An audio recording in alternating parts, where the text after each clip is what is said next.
Voyez-vous, l'impérialisme a tort. Mais l'impérialisme est un mauvais élève. C'est un mauvais élève. Quand il est battu, quand il est renvoyé de la classe, il revient encore. C'est un mauvais élève. Il n'a jamais appris la leçon de son échec. Il n'a jamais tiré la leçon de son échec. Il est là-bas en Afrique du Sud, en train d'étaler, en train d'égorger les Africains. Simplement parce que ces Africains pensent à la liberté, comme vous aujourd'hui. L'impérialisme, il est là-bas, en train d'écraser les peuples arabes. C'est le sionisme. L'impérialisme est partout. Et à travers sa culture qu'il répand, à travers ses fausses informations, il nous amène à penser comme lui. Il nous amène à nous soumettre à lui, à le suivre dans toutes ses manœuvres. De grâce, il faut que nous barrions la route à cet impérialisme. Je me rappelle très bien lorsque j'avais 17 ans, en traînant sur Internet, j'avais appris que la monnaie utilisée dans mon pays et aussi dans 13 autres pays africains, le franc CFA, était totalement contrôlé par la France, et ça jusqu'à aujourd'hui. Et quand je dis totalement contrôlé par la France, je suis sérieux. La France imprime les billets de franc CFA. Le franc CFA est indexé sur l'euro, donc ce qui signifie que la monnaie suit la variation de l'euro par rapport à toutes les autres monnaies internationales, et ça depuis 1999. Ou encore le fait qu'historiquement, tous les pays africains utilisant le franc CFA devaient verser 50% de leurs réserves de change à la trésorerie française. Et en tout cas, ça jusqu'en 2020 pour les pays d'Afrique de l'Ouest, mais pas pour les pays d'Afrique centrale. Pour eux, c'est toujours la même merde. Ce système est clairement néocolonial. Il ne s'en cache même pas, mais surtout, c'est un très bon exemple d'impérialisme pur et dur. L'impérialisme est une politique ou une idéologie visant à étendre la domination d'un État sur d'autres populations ou d'autres territoires. Et cela peut être de plusieurs façons. Ça peut être de manière économique, comme avec tout ce que j'ai raconté. Le fait que la France contrôle plusieurs pays africains via le franc CFA. L'impérialisme peut aussi être culturel, en imposant une culture dominante, en général occidentale, avec tout ce qui vient avec, les valeurs et les pratiques.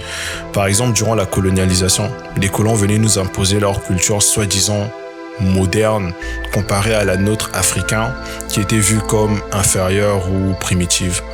Mais de nos jours, l'impérialisme passe beaucoup par des moyens militaires, dans une stratégie de conquête, de contrôle des ressources naturelles comme le pétrole. Et ça souvent par des contraintes sur des entités souveraines, des États, des pays.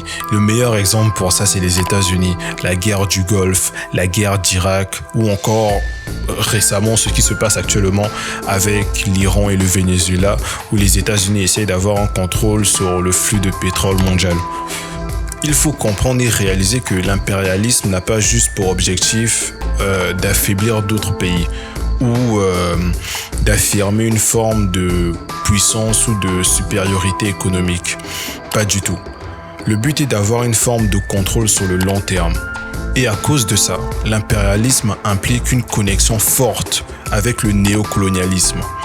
Son objectif plus profond est la subordination structurelle. Remodeler notre société afin qu'elle serve de manière fiable les intérêts de la puissance impériale.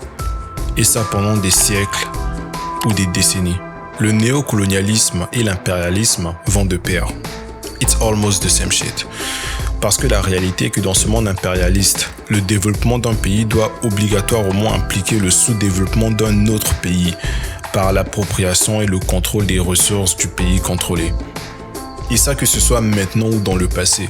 Durant la période coloniale, plusieurs pays occidentaux ont pu s'enrichir sur le dos de l'Afrique en pillant les ressources africaines, mais surtout en ayant de la main-d'œuvre totalement gratuite via l'esclavage.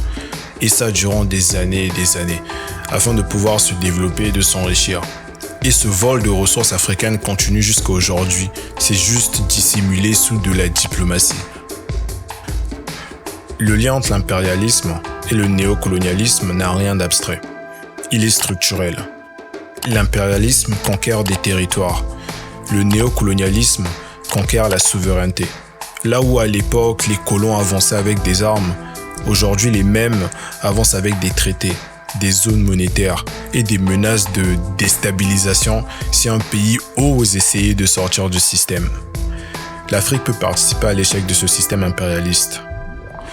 La question est de savoir comment et quand.